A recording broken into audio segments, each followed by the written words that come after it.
Pala dito, no? Tagal na natin. Tagal na natin din ako punta dito. Alis ko na dito kasama ka. Sarap kita. Ano ba naman yun? Walang ano. Parang di mo ba inisip mo? Seryoso ka ba? Pero, alam mo yung nakakaalala mo dito? Alin? Ano naalala ko? Ikaw, tayo, sa Hong Kong. Kung ganito ko ganito sa yung patakawi na tayo. Yung sa Botanical Garden na puno. Mainit eh. Mainit na. Nagpainit ka.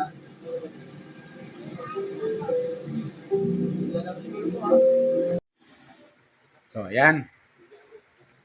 Andito na naman po ako, mga viewers ko. Kumusta po kayo? Kumusta? Kumusta po kayo lahat dyan? Ng mga viewers ko. Mga viewers ng Kalingap. Supporter ni Daddy Frankie. Supporter ni Pugong Biyahero. Lahat ng mga viewers ng Charity Vlogger. Welcome po kayo sa aking YouTube channel, Radio Channel. Paki-subscribe, like, and share, comment dito sa video upload ko. Comment ko sa video, okay? Mataas ang video, kung malakas ang aking audio, ulit tayo. Hayaan nyo muna batiin kayo ng magandang umaga, magandang tanghali, magandang gabi sa inyo lahat. Sana po nasa mabuti yung kalagayan at malaya sa karamdaman. Lalo-lalo na yung mga FW natin dyan sa abroad, kumusta po kayo dyan? Sana po nasa mabuti yung kalagayan at malaya sa karamdaman. Lalo-lalo na yung mga FW natin dyan. Saan man kayo pa ng mundo na roon, sana po nasa mabuti yung kalagayan at malaya sa karamdaman. Okay? Itong upload ko ay patungkol doon sa napod kong video upload ni Kalinga Prab tungkol kay Beyonce at saka Edo. Mainit na. Alam nyo kasi kapag viewers, natuwa kasi ako itong si Beyonce ay yun nga pumunta doon nata mag-aaral sa La Consolacion diyan sa Bicol. Yung diyan sa Bicol, yung college diyan. At yung nga magkasama sila ni Edo.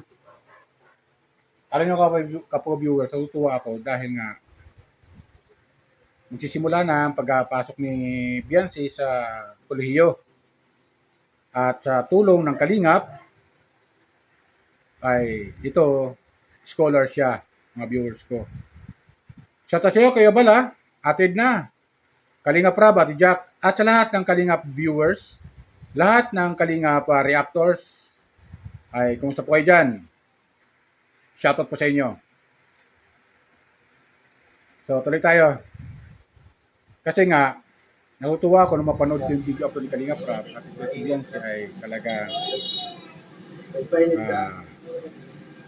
pasalamat siya noon na ito ay mag-aaral siya ng kolehiyo. Sana matapos niya yung kurso niya na gusto niyang kunin, kung anumang kurso gusto niyang kunin.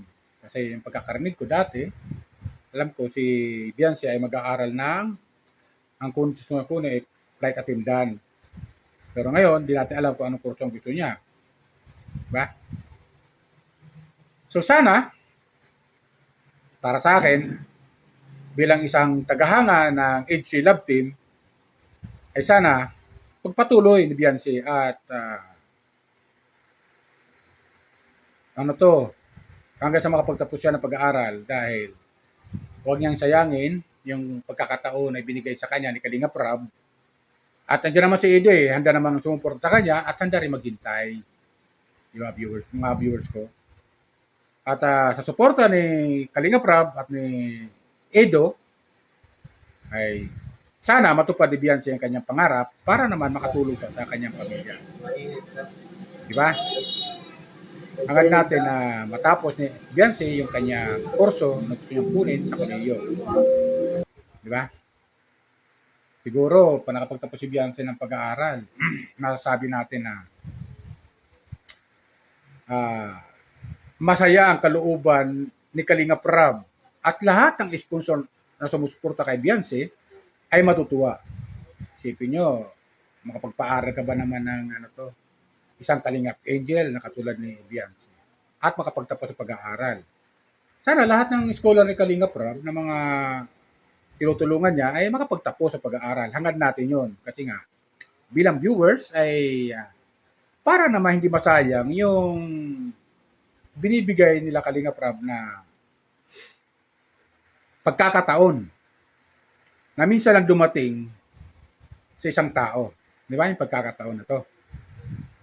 Dahil, siyempre, marami mga bata na naghahangad, wala mga estudyante ngayon, na naghahangad at talagang makapagtapos sila ng pag-aaral nila, lalo na yung walang mga pang gastos at pang tuition fee sa kolehiyo.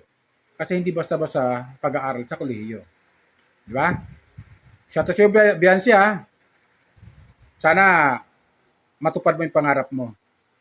At handa naman si Edo magantay sa iyo na matapos mo yung kurso na gusto mong kunin. Ito, kumuha ko ng video clip doon sa upload ni Kalinga Prab sa pagsasama ng dalawa, ni Biancy at saka ni Edo, doon sa eskwelahan sa La Consolacion College, diyan sa Bicol. Ito, panoorin natin, kapag-viewer. Matutuwa tayo sa kanila kasi naalala pa ni Biancy, ni Edo, yung una nilang, yung pamamasyal nila, yung unang pamamasyal nila dyan sa La Consolacion, sa sentro, dyan sa Bicol. Panoorin natin ito. Mainit ka. Nagpainit ka. Wala na siguro mo, ha? Ang social yata dito. Thank you, my kuya. Repair. Ano yan? Balita ko, marami daw dito ba? Wala. May nasa ano lang. Harap ng puti. Pero, Para sa amin yung kasaluhan ko lang. kaya na lang siguro ako dito. Ibulog yan para atin, para mga hindi sila madaligid. Di, alam mo ba dito rin si JJ? Dati, dito nag-graduate si JJ. Kasi sila niya. Kaya maganda din ang buwan. Saka, balita ko, dito rin yata sila Carla. Saka sila, sila Joy, malipas. At least, yung mga kalingap angels, Kaya ang bigas ang pala. mapapantayan ka ng mabuti. Hindi ako mag-o-okay din. Kalmira. Hindi mo man kailangan mag-overthink. Talaga ba? Bibigyan kita lagi ng So, assurance. sige na. Ay, nako. Bihira naman, okay. Pwede ba naman yan? Pwede ba naman? Sa tsura ko pa lang. Ang hirap na. Ito ko naman. So, nalalakad na sa dito. May bagahati. Wala. Ano, naghihintay ako na ano sasabihin. Baka gusto mo mayayain mo na. Pwede naman. Pwede naman pag-uwi ng schedule. Pwede. Hindi ka miss, diba? Hindi ako. So, Gusto ko gusto talaga. Pwede naman. Pwede gusto mo. Lumabas mo na lang ay bago umuwi. Bago ka naman. sayang. Hindi na pala tayo ulit nagkita.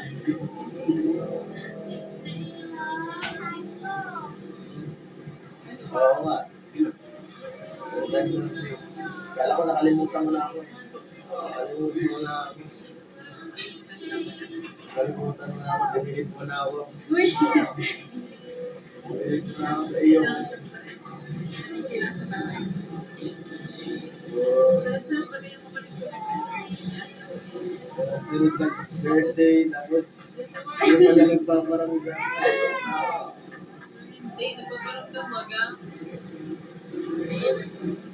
O sige na. Ano, saan tayo?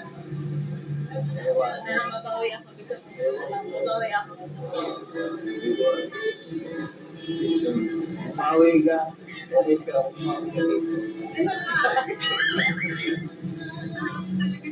Ito na.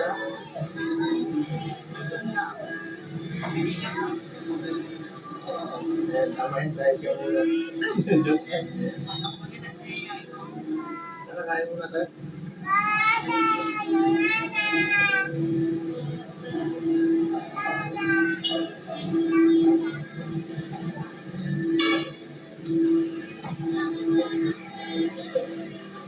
Lumapit ka.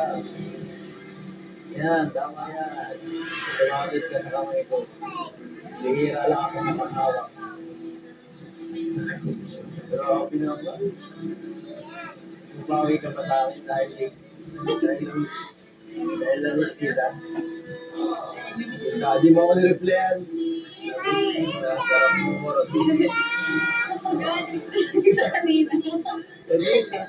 Honest ka. Kanina lang, wala ka na bata. Sabi sa akin, kid naman. Mabawi ka ba? Mabawi ka. Gusto ko palagi ganyan. Gusto ko magpabigyan. Gusto ko pakita mo sa buong mundo. Pero, masaya. Masaya ako kahit ganito lang. Minsan lang may oras tayo na dahil busy ka. Ano bang gagawin dito? Natin dito magkain, wala kang ako rin. O gusto mo tumumay lang sa park, mag-bento-bentuhan. Smart ano eh. Gusto ko yung katabi, kausap ha. Alam ko na yun. Gusto mo matabi. Grabe, tagal ko na din nakapunta dito. Ganda na pala dito, no? Ganda natin. Tagal na natin din nakapunta dito.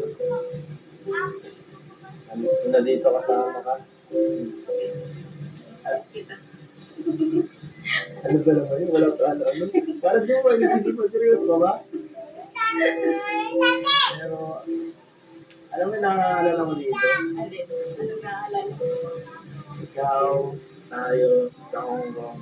Kung ang ganito ko ganito sa yung patakawi na tayo. Yung sa Botanical Garden na puno. Tanda ko mga ano, niyakot mo ano. Naalala ko pala yun. Oo, naalala ko yun. Siyempre, isa yun sa pinakamuli na alala. Parang yung mga Ganda talaga doon. tapos yun, ganun din yun eh. May monumento doon. Tapos niyakot mo. Masaya ka lang. Masaya ka lang. O, diba?